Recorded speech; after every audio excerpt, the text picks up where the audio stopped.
Hello, I'm Andy Allen from Wedding Trader, and we are going to be putting together a series of interviews with some of the UK's leading voices in the wedding industry. They're going to be sharing their knowledge and their expertise and giving their thoughts on a wide variety of topics and subjects that we are encountering as we hopefully find our way out of this post-pandemic world. Today's guest is somebody who has over 20 years experience training staff and training boutique owners in the wedding industry. I'm pleased to welcome Helena Cotter. Welcome, Helena. Good morning, Andy. How are you?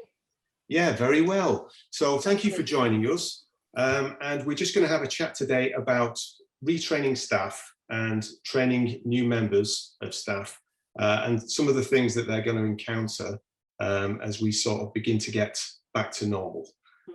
So if you want to tell us a little bit about yourself, first of all, and the kind of work that you do, please. Okay, Andy. So I started my bridal career many, many years ago working on the shop floor. After a very successful career in the bridal industry, I decided to open a training academy for bridal retailers. In any job, in any industry, you're always offered training, but there's absolutely nothing for bridal retailers. And I thought, oh, there's a little gap there in the market. So in 2003, I set up what I'm led to believe was the world's first dedicated training company for bridal retailers. And it's gone from strength to strength. I'm in my 18th year now. I absolutely love my job and I'm very, very lucky. It's important to love what you do, and I certainly do. Of course. Well, that's good to hear. So some of the things that we want to discuss today is about the mood and the uncertainties that sort of some staff are having about the challenges that they might be facing. So what are some of the tips that you might be able to sort of share with people? I think generally the mood is very, very upbeat, primarily because people are getting back at last to doing, in some small way, to doing what they absolutely love and are brilliant at, in my opinion. Changes are coming all the time. The government seem to, say one thing one day, another thing another day, and so that the ground keeps moving. And trying to sort of keep up with those government guidelines is not particularly easy. I would say some of the challenges facing retailers today is certainly the continuation of wearing a face mask, particularly in bridal retail. It's such an intimate experience, and to have to wear something across your face really hinders visual cues and communication, which is so important in any retail environment. You've also, you've got to try and make it as normal and natural as possible while wearing a face mask. It can be quite difficult just to communicate. Also, for brides, bless them, again, the goalposts keep moving. And one of the things I heard this last week is that brides to be, or certainly venues, are going to have to do risk assessments for weddings, which again is another thing. It could be really quite complex, and the last thing that a bride wants to have to deal with.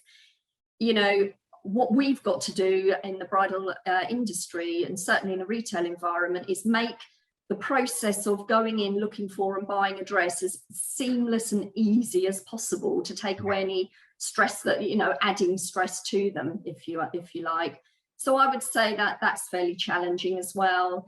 On a normal day in a bridal retail environment, brides can be very, very stressed. So to add that on, the added addition of the virus and the problems that brings, it's stress overload. So making the environment as calm and normal as possible, I would say, is key. Yeah, when you were talking about communication, of course, they're not going to be able to see any smiles or any recognition that they're really happy in the dress that they've bought. So it's going to be quite difficult, isn't it, to read people's faces? Yeah. It is, and that, I'm all about the language that we use, verbal language, body language, and obviously some of that has been cut right back. You can tell a lot from people's eyes, you can tell a lot from their body movements. So I guess we will be guided by those for the foreseeable future until we can get rid of the face masks, which I'm hoping will be soon. Yeah. So Helena, for existing staff, what kind of training services do you provide at the moment?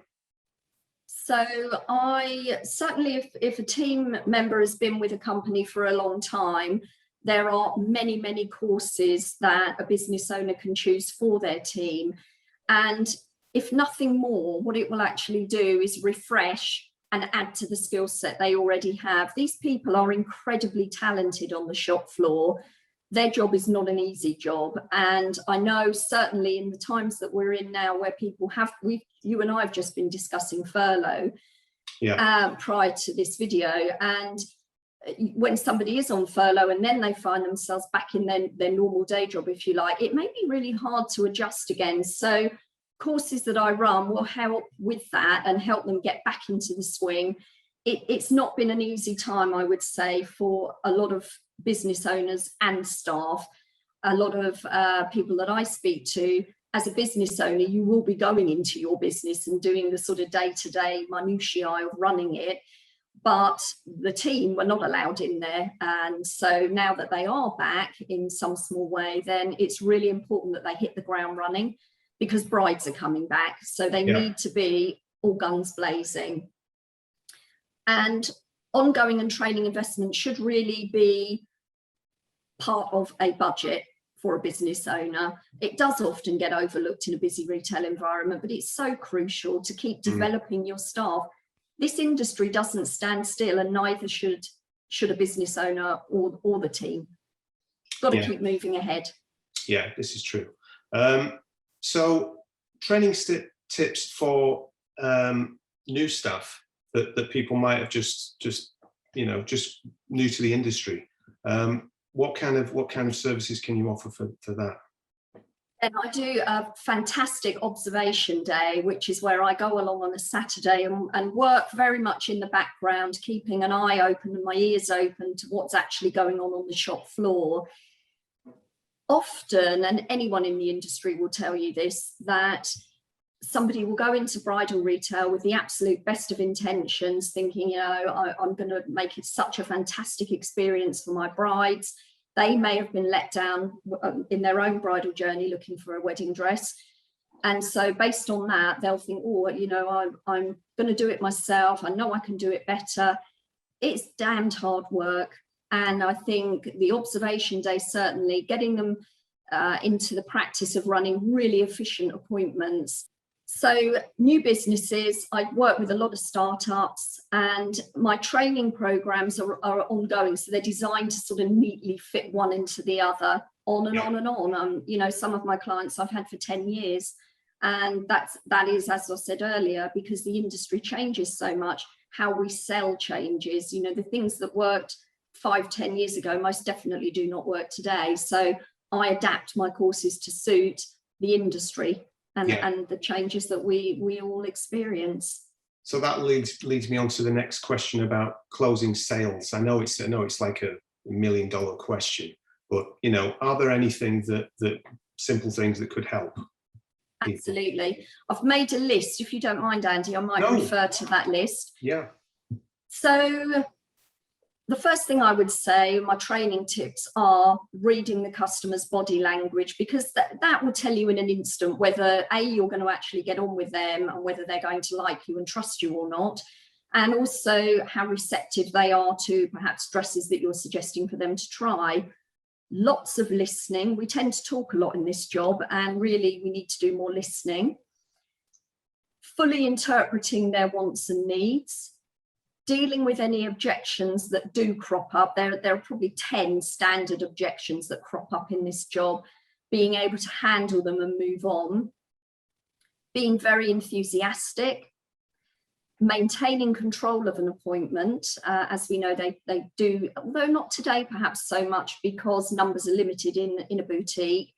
But in days gone by, they'd bring 5-6 people with them. That's really hard to manage. Yeah. Building good rapport and relationships, and always following up the brides who don't buy today. There's a wealth. For every 10 a business recontacts, they'll sell an extra 3 dresses. Wow. So it's got to be worth it. And a lot of people don't, to be fair. They think, perhaps the dreaded, I don't want to be Yeah, she's I don't gonna want to be move on. pushy. Yeah, Yeah, yeah, so they exactly. don't bother. You know, our attitude, as far as I'm concerned, when they walk through the door, they're here to buy. Closing a sale, a lot of people think that starts sort of towards the end of an appointment, but it actually starts before they've even walked through the door, whether that's by telephone, by email, or they walk past and think, well, I'd like to go in there. That's when closing a sale starts, as soon as you initiate contact with them. And ultimately, what we want to do as experts in the industry is, with our help and guidance, get them to the point where they absolutely love the dress, and then they make the decision to buy, because it has to be their decision. Yeah. Our job's not to tell them what to wear. It's not our wedding day, it's their wedding day. So, and one thing I would just like to say is knowing when to stop talking. You know, the old days of, I used to sell cars many years ago, and you'd always have the guys on the shop floor, you know, the gift of the gab. Yeah. It doesn't work. You know, nobody wants to be manipulated or pushed into buying something. So knowing when to stop talking. Yeah, good tips. Good tips. Thank you. You wanted to talk a little bit as well about the importance of regular team meetings and how important that is.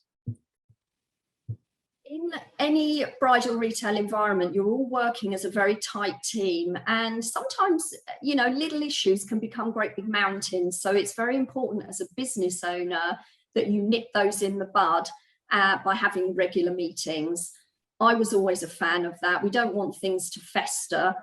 You need to get it out in the open, have an open door policy. So if any team members are experiencing stress or issues or relationship problems within the team, that needs to be talked about early on, because what happens is it will manifest itself on the shop floor.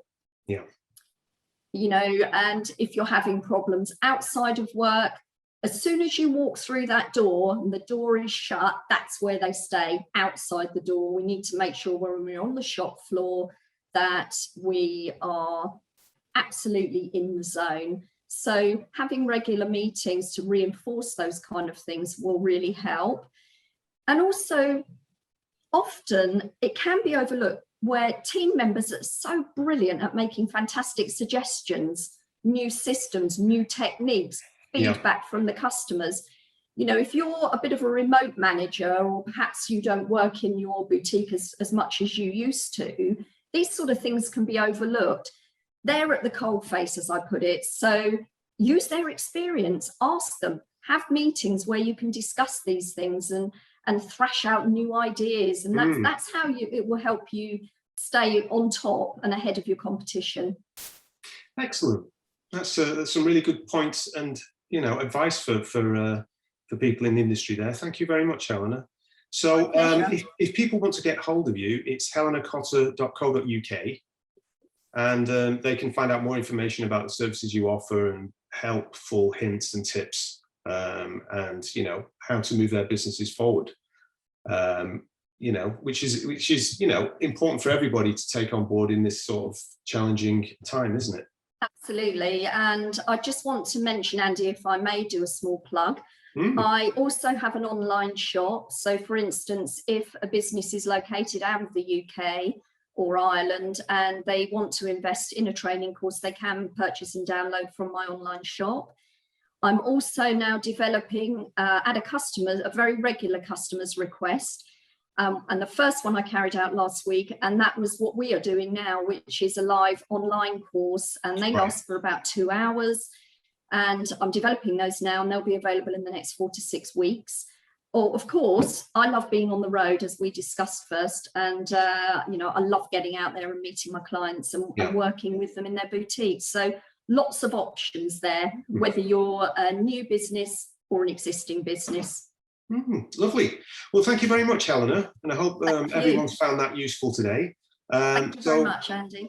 Look forward to talking to you soon. Thanks a lot. Take care. Bye-bye. Bye.